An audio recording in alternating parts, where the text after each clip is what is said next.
Why retiring at 65 is no longer the default, and what Canadians are doing instead. For decades, 65 was the magic number. Your parents probably worked until 65, got their gold watch, collected their pension, and moved into retirement. But here's the thing, that world doesn't really exist anymore. Today, 65 is no longer a guaranteed finish line. In fact, more and more Canadians are either retiring earlier, retiring later, or rethinking retirement entirely. So why is this happening? And what are people actually doing instead of following the old script? Let's break it down. Hi, I'm Alex Kellerman, certified financial planner with IG Wealth Management. I work with Canadians who are planning to retire in their 50s or early 60s, and I help them create a retirement income plan that can last 30 years or more without relying on a workplace pension. On this channel, we talked about how to build a retirement plan that's flexible, tax smart, and built for the world we live in today, not the one our parents grew up in. If you want more clarity around your own plan, make sure to subscribe and hit the bell so you don't miss future videos. And if you'd like to chat one-on-one about your retirement goals, there's a link below to book a time with me. Now, let's talk about why 65 has lost its meaning and how Canadians are reshaping retirement on their own terms. Number one, people are living longer. A generation ago, planning for retirement meant covering maybe 15, 20 years of life after work. Today, if you retire at 65, you could easily need to plan for 25 to 35 years of income. That's a big shift. Longevity risk, the risk of outliving your money, is a real concern. And for some people, that means delaying retirement past 65 to feel more secure. For others, it means saving more aggressively early so they can step away from work sooner and still have enough to last. Number two, the disappearance of traditional pensions. Your parents may have had a defined benefit pension. Work 30 years, get a guaranteed paycheck for life. Today, most Canadians have RSPs, TFSAs, and group RSPs instead of pensions. That puts the responsibility squarely on you to manage your money and figure out when you can afford to retire. For some, that means working longer to keep contributing. For others, it means finding smarter strategies to create their own pensions from their savings. Three, the rising cost of living. Inflation and housing costs have made it harder to confidently retire at 65. Even if your mortgage is paid off, the cost of groceries, utilities, travel, and healthcare has changed dramatically in the last decade. This has led to two new trends. Partial retirement, where people keep working part-time in their 60s to cover rising expenses, and location changes. Some Canadians are retiring earlier, but choosing to live somewhere more affordable. Number four, the meaning of retirement has changed. For a lot of people, retirement isn't about stopping work. It's about freedom and flexibility. Instead of a hard stop at 65, many Canadians are choosing a phased retirement, which is leaving their main career in their late 50s or early 60s, then doing consulting, passion projects, or part-time work for a few years, and then fully retiring when they're ready, not just when the calendar says 65.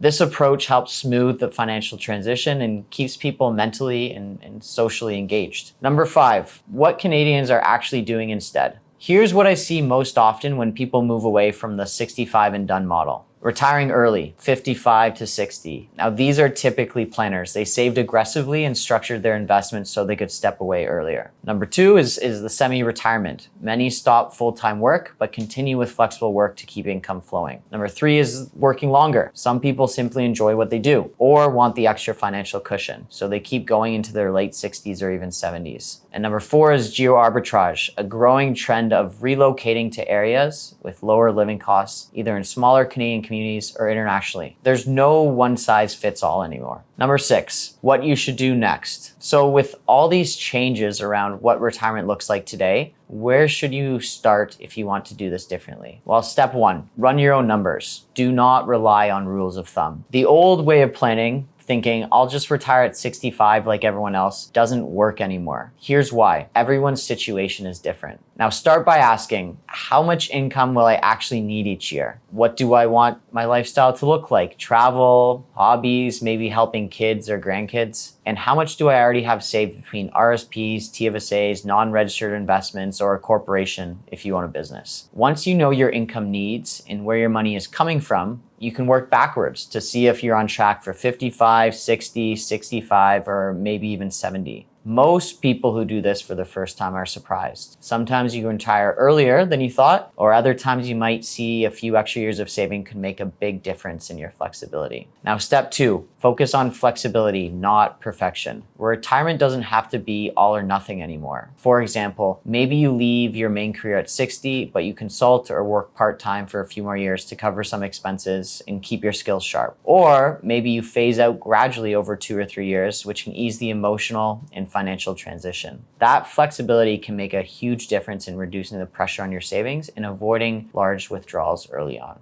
Step 3, plan for a longer timeline. With people living into their 90s, you need to think of retirement as a 25 to 30-year plan. That means, how will you handle inflation over decades? What's your plan for healthcare costs later in life? And how will you draw money from your accounts in a way that minimizes taxes and makes your savings last? This is where a detailed plan matters more than ever. So why does this matter? When you take these 3 steps, retirement stops being a vague goal tied to an age and becomes a clear, personalized plan that you can feel confident about. You're no longer guessing. You're making informed decisions about when to retire, how much you can spend, and how to structure your income for the long term. The traditional retirement age of 65 is quickly becoming a thing of the past. What we're seeing now is a shift from a single retirement age to a retirement timeline that's personal. And that's a good thing, because your plan should reflect your goals, your values, and your numbers, not what your parents did or what some chart says you're supposed to do. So here's the big takeaway. Stop thinking of retirement as a finish line and start thinking of it as a phase of life that you get to design. For some of you, that phase might start in your 50s. For others, it might be 65 or even later because you enjoy the work you do. What matters most is that you feel confident about your income, your tax strategy, and your lifestyle for the next 25 to 30 years. If you found this helpful, I'd love for you to do 3 things. 1, give this video a thumbs up. It lets me know this is the kind of content you want more of. Number 2, subscribe to the channel and hit the notification bell so you don't miss future videos where we dive into practical